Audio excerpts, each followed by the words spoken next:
আসসালামু আলাইকুম বন্ধুরা, আশা করছি আপনারা সকলে ভালো আছেন আর আল্লাহর অসীম রহমতে আমরা খুব ভালো আছি। তো আজকের আমার রেসিপি হচ্ছে ইঁচড়ের চপ রেসিপি। মাত্র 1 কাপ মসুর ডাল দিয়ে সন্ধ্যাবেলায় কিন্তু দুর্দান্ত স্বাদের এই ইঁচড়ের চপ রেসিপিটা বানিয়ে ফেলতে পারেন।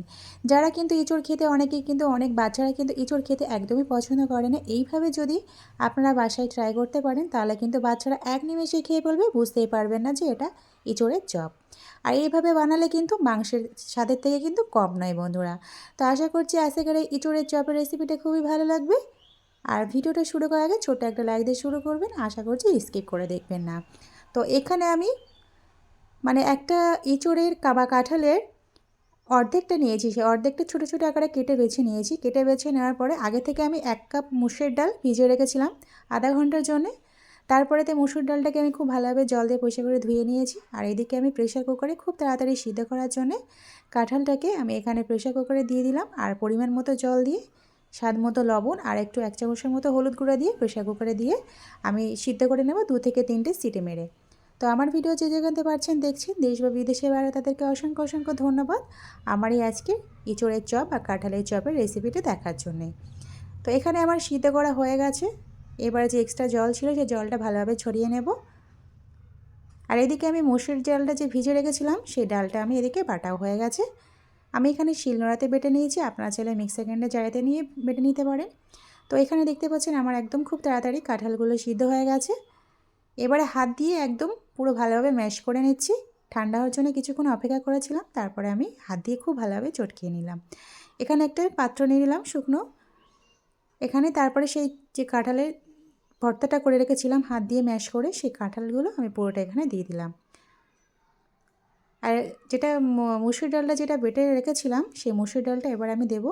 তো বন্ধুরা, তবু আমি আরও কিছুক্ষণের জন্য হাত দিয়ে আমি মাখিয়ে নিচ্ছি কাঁঠালটাকে। এবার যে মুসুর ডালটা বেটে রেখেছিলাম সেই মুসুর ডালটা এখানে দিয়ে দিলাম।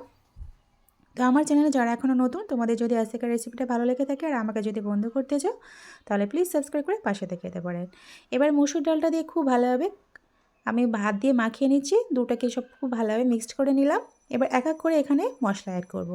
এখানে স্বাদ মতো লবণ দিয়ে দিলাম, যেহেতু আগে থেকে লবণ দিয়ে আমি কাঁঠালটা সিদ্ধ করেছিলাম সেই জন্য অল্প পরিমাণে লবণটা দিয়েছি। এবার এখানে ঝাল লঙ্কা গুঁড়ো দিয়ে দিলাম 1 চামচের মতো। আপনারা ঝালটা কম বেশি বাড়িয়ে কমিয়ে নেবেন। এবারে দেব 1/2 চামচের মতো একটু আমি জিরের গুঁড়ো দিয়ে দিলাম। আর একটু স্বাদটা বাড়ানোর জন্য এখানে আমি 1 চামচের একটু বেশি আদা রসুনের বাটার পেস্ট দিয়ে দিলাম। আর আমি 3টে পেঁয়াজ কুচিয়ে এরকম ছোটো ছোটো আকারে করে কুচিয়ে নিয়েছি, সেই কোচানো পেঁয়াজটা এখানে দিয়ে দিলাম। দেওয়ার পরে খুব ভালোভাবে হাত দিয়ে মাখিয়ে নিচ্ছি। তো এখানে আমার হাত দিয়ে খুব ভালোভাবে মাখানো হয়ে গেছে।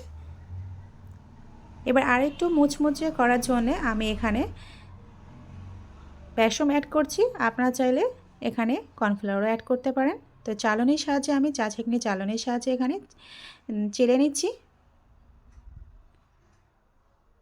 এবার আরও কিছুটা পরিমাণ এখানে কাঁচা লঙ্কা অ্যাড করছি। এবার সব উপকরণগুলো দেওয়ার পরে আবারও কিছুক্ষণের মতো আমি এখানে হাত দিয়ে মাখিয়ে নিচ্ছি।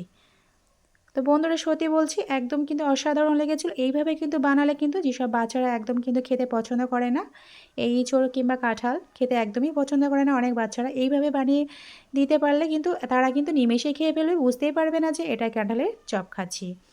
তো এখানে এবারে সব মাখানো হয়ে গেছে। আর আমি এটাকে হাত দিয়ে ছোটো ছোটো আকারে চ্যাপটা আকারে করে নিয়ে সেভ করে নিলাম। আর এদিকে তেল ভালোভাবে গরম করে নিয়েছি। এবার এক এক করে আমি এই চপগুলো দিয়ে ভাজা করে নেব। এবার উল্টে পাল্টে খুব ভালোভাবে লাল লাল করে ভেজে নিয়েছি। তো বন্ধুরা, কেমন লাগলো কিন্তু কমেন্টে কিন্তু জানাতে ভুলবেন না। আর লাইক করবেন, প্রয়োজনে শেয়ার করবেন বন্ধুদের কাছে। তো আমার দেখতে পাচ্ছেন এপিঠ ওপিঠ দুপিঠই লাল হয়ে গেছে। এবার আমি গরম গরম পরিবেশন করার জন্য রেডি। একদম সন্ধ্যাবেলা কিন্তু এই সন্ধ্যাটা কিন্তু একদমই জমে যাবে এই মুচমুচে চপে, ইঁচড়ের চপ বা কাঁঠালের চপ দিয়ে। তো বন্ধুরা, কেমন লাগলো কমেন্টে কিন্তু জানাতে ভুলবেন না। তো বন্ধুরা, সুস্থ থাকবেন, ভালো থাকবেন। আজকে এই পর্যন্ত, আবার অন্য এক রেসিপি নিয়ে আপনাদের সঙ্গে হাজির হব বন্ধুরা। খুদা হাফেজ।